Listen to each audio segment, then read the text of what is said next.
Bà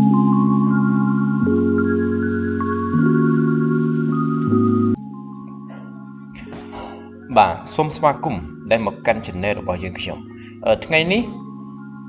យើងធ្វើការបង្ហាញអំពីវិធីសាស្ត្រកណនាអង្គតិក្រាលត្រីកោណមីតបន្តទៅទៀតដែលយើងផ្ដោតទៅលើស្វ័យគុណរបស់ស៊ីនហើយនិងស្វ័យគុណរបស់កូក្នុងករណីនេះគឺស៊ីនស្វ័យគុណ 2n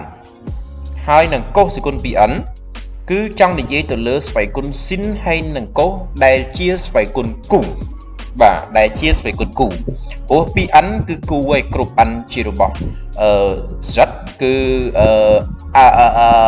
2n ហ្នឹងគឺគូឯណាគ្រប់ n ជាចំនួនគុណអូខេអញ្ចឹងករណីស្វ័យគុណគូដែលយើងចាប់ផ្ដើមធ្វើការបកស្រាយដំបូងនេះវិធីសាស្ត្របានប្រាប់ថាបើសិនជាស្វ័យគុណស៊ីនហើយនិងស្វ័យគុណកូវាគូគេត្រូវប្រើរូបមន្តមុំដប់បាទរូបមន្តមុំដប់គឺកូ 2x បាទកូ 2x អញ្ចឹងបើសិនជាកូការ៉េគឺស្មើ1បូកកូ 2x ចែក2បើស៊ីនការ៉េគឺ1ដកកូ 2x ចែក2ណាកូបូកស៊ីនដកបាទនេះយើងប្រើមុំដប់ហើយបើសិនជាមុំនោះវាដប់រហូតដល់ 2x វាឡើង 4x តាមដំណើរទៅបាទអញ្ចឹងយើងក្រឡេកទៅដល់ក្រឡេកទៅមើលលំហាត់តែម្ដងដើម្បីឲ្យមានការយល់ច្បាស់អញ្ចឹងអង្គស្វ័យគុណអង្គស៊ីនស្វ័យគុណ 2x dx បាទអញ្ចឹងវាជាប្រភេទស្វ័យគុណហើយស្វ័យគុណរបស់វានឹងគឺគូអញ្ចឹងបើសិនជាគូយើងប្រើមុំដប់អញ្ចឹងស៊ីនការ៉េនេះយើងមើលរូបមន្តដែលត្រូវប្រើស៊ីនការ៉េយើងដូរដាក់1ដកកូសការ៉េសំទោស1ដកកូស 2x ចែកនឹង2តែម្ដងគឺយើងប្រើប្រាស់រូបមន្តហ្នឹងបាទអញ្ចឹងបើយើងប្រើប្រាស់រូបមន្តហ្នឹងយើងបានប៉ុណ្ណឹងមកហើយដោយសារ2ដើរតួជាភាគបែងយើងអាចយកភាគបែងនោះចេញមកពីមុខអង្គបានអញ្ចឹងយកភាគបែងចេញមុខអង្គមកនៅសល់1ដកកូស 2x អញ្ចឹង1ដកកូស 2x ជាផលដកហើយអស់ស្វ័យគុណហើយអញ្ចឹងយើងអង្គមកតួតែម្ដងអង្គ1គឺចេញx ហើយអង្គកូសចេញស៊ីនប៉ុន្តែបើកូស 2x កុំភ្លេច1ភាគ2ផងបាទកុំភ្លេចចែកនឹង2ផងអញ្ចឹង1ភាគ2ស៊ីន 2x បាទនេះគឺជាចម្លើយរបស់វាបាទរកអង្គសេគុណអង្គស៊ីនសេគុណ2បាទឥឡូវយើងចូលដល់កូសម្ដងបាទចូលដល់កូសម្ដងអញ្ចឹងយើងទាំងអស់គ្នាពិនិត្យទៅលើឧទាហរណ៍ E2 E2 នេះគឺកូសេគុណ 4x dx អញ្ចឹងកាលណាកូសេគុណ 4 គឺគូហ៎អញ្ចឹងសេគុណ 4 យើងអាចសេការ៉េ2ដងការ៉េ2តង់បាទអញ្ចឹងយើងពិនិត្យមើលឃើញទេអញ្ចឹងយើងអាចសេកូការ៉េហើយការ៉េទៀតវាស្មើនឹងកូសេគុណ 4 ហើយកូការ៉េនៅក្នុងនេះគឺយើងប្រើមុំដប់យើងមិនមែនប្រើឲ្យវាស្មើនឹង1ដកស៊ីនការ៉េទេណាគឺប្រើមុំដប់របស់កូអញ្ចឹងមុំដប់របស់កូគឺកូបូ1បូកកូ 2x លើ2គឺស្មើនឹងកូការ៉េអូខេហើយយើងបានប៉ុណ្្នឹងហើយយើងចាប់ផ្ដើមពន្លាតវាបាទយើងចាប់ដើមពន្លាតភាគយកគឺចូលរួមមុន a បូក b លើកជាការ៉េស្មើ a ការ៉េបូក2ដង ab បូក b ការ៉េហើយភាគបែងគឺការ៉េទៅបាន4យល់បាទបាន4អានេះយើងអត់មិនអាចទៅអាំងមកតួកើតទេកូសនេះវាមានជាប់ស្វ័យគុណទៀតអញ្ចឹងបំបែកកូសការ៉េទៀតអញ្ចឹងកូសការ៉េ 2x គឺយើងវាស្មើជាមួយ1បូកកូសគេហៅមុំដប់អញ្ចឹងបើ 2x ឡើងដល់ 4x អញ្ចឹង1បូកកូស 4x ចែក2ឃើញទេបើតើកូសការ៉េ x គឺ1បូកកូស 2x ចែក2ប៉ុន្តែពេលកូសការ៉េ 2x គឺស្មើ1បូកកូស 4x ចែក2ហើយមកយើងតម្រូវភាគបែងវាតម្លាក់ភាគបែងចុះបាទអញ្ចឹងយើងតម្រូវភាគបែងរួមវា2ខាងលើតម្រូវខាងលើ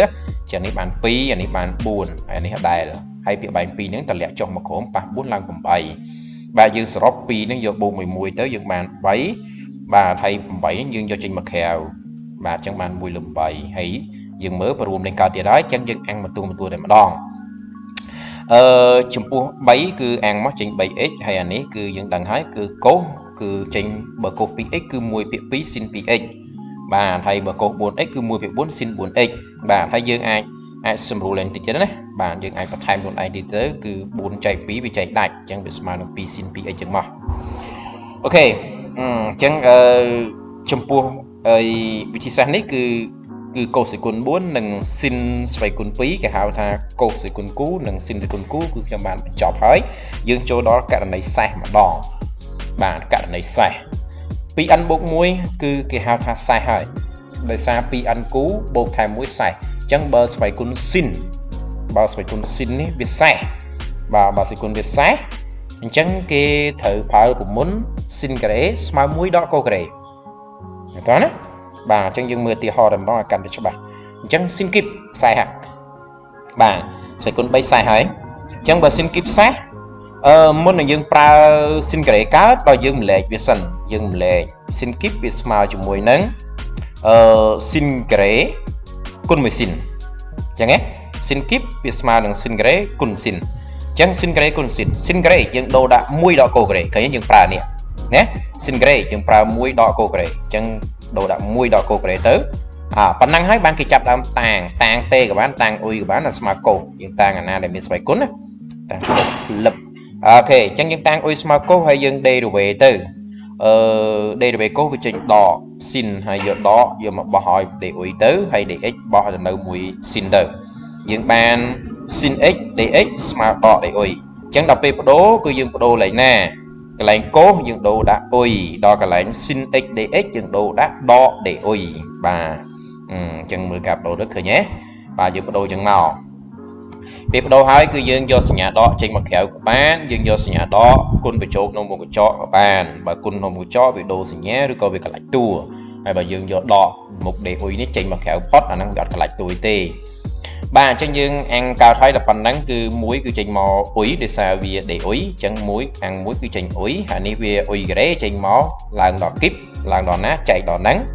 អូខេហើយយើងជំនួសអ៊ុយយើងចូលវិញអ៊ុយយើងស្មើមួយកូសដាក់ចូលដល់ចំកន្លែងអ៊ុយទៅយើងទទួលបានចម្លើយតែម្ដងបាទនេះគឺជាប្រភេទសេសបាទប្រភេទសេសស្វ័យគុណសេសហើយមួយទៀតណាយើ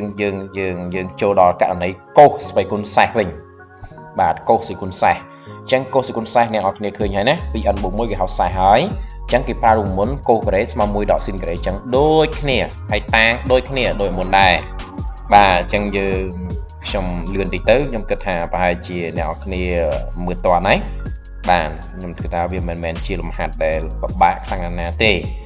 អូខេអញ្ចឹងយើងមើលដំណើរការដោះស្រាយតែម្ដងកូសគុណ5យើងអាចដូរបានកូសគុណ4គុណនឹងកូស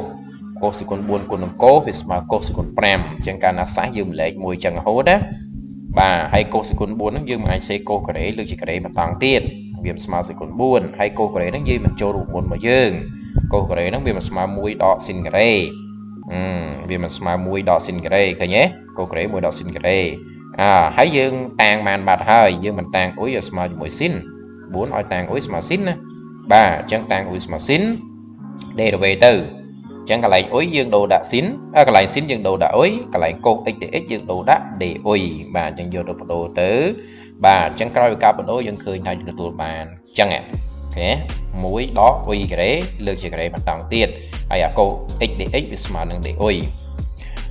យើងពលិតតាម a ដក b លើកជាការ៉េយើងបាន a ការ៉េដក2ដង ab បូក b ការ៉េយើងបានប៉ុណ្ណឹងហើយយើងអាំងបន្ទូដោយសារ d អ៊ុយអញ្ចឹងអាំង1ចេញអ៊ុយអានេះឡើងគីបចែកគីបឡើង5ចែក5ចំនួនអ៊ុយចូលវិញមកអ៊ុយយើងស្មើស៊ីនយើងតាំងស្មើស៊ីនដាក់ចូលចំមកអូខេពេលនោះយើងនឹងទទួលបានចម្លើយចុងក្រោយវាមកបាត់ទៅហើយអូខេអញ្ចឹងនេះជាប្រភេទលំហាត់ដែលតាក់ទងជាមួយនឹងស្វ័យគុណគូហើយនឹងស្វ័យគុណសេសរបស់ស៊ីនហើយនឹងកូសង្ឃឹមថាអ្នកនរគ្នានឹងចាប់បានវិធីសាស្ត្រនៃការធ្វើពេលដែលយើងក្រឡេកឃើញវិធីលំហាត់យើងដឹងថាលំហាត់ធ្វើតាមណានេះហើយគឺជាការវិតម្លៃថាយើងចេះអង់គ្លេសបាទអញ្ចឹងខ្ញុំមានតែប៉ុណ្្នឹងទេនៅវីដេអូក្រោយគឺខ្ញុំនឹងបន្តចូលទៅដល់ប្រភេទរៀងបែបនេះតទៀតសង្ឃឹមថាអ្នកនរគ្នានឹងនៅរងចាំទស្សនាការគណនាអង់គ្លេសដែលមានតម្រង់ស៊ីនគុណនឹងកូសហើយមានស្វ័យគុណបែបនេះបាទអញ្ចឹងណាអញ្ចឹងសុខភាពល្អហើយជួបគ្នានៅវីដេអូក្រោយបាទអូខេ